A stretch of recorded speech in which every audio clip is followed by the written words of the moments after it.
নমস্কাৰ সকলোকে 2024 চনৰ ডিসেম্বৰ মাহৰ 24 তাৰিখে অগ্নিনাভ শিৱ মন্দিৰলৈ যাওঁতে কেইটামান সৰু সৰু ক্লিপছ ৰাখি থৈছিলোঁ তাকে ভিডিঅ' এটাৰ আকাৰে আপোনালোকৰ মাজলৈ আগবঢ়াইছোঁ আশা কৰোঁ ভিডিঅ'টো চাই ভাল পাব বাবাৰ ওচৰলৈ বুলি ৰাতিপুৱা প্ৰায় 5:35 সৰুপথাৰ ৰেলৱে ষ্টেচন আহি পাইছিলোহি যিহেতু আমি ট্ৰেইনেৰে যাত্ৰা কৰিম চাহবাগানৰ মনোমোহা সৌন্দৰ্য উপভোগ কৰি প্ৰায় 1.5 বছৰীয়া এটা আশা আজি বাস্তৱ হ'ব সঁচাকৈ আজি মনটো বৰ ভাল শিৱসাগৰ জিলাৰ নাজিৰাস্থিত অগ্নিনাভ শিৱ মন্দিৰলৈ আহি আজি মনটো বৰ ভাল লাগিল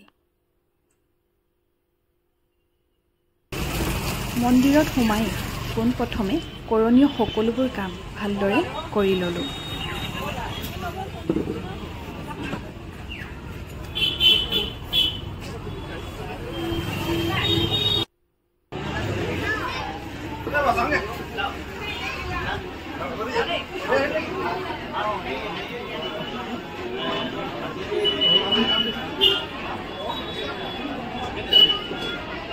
এয়া মন্দিৰৰ বৰচাকি গছি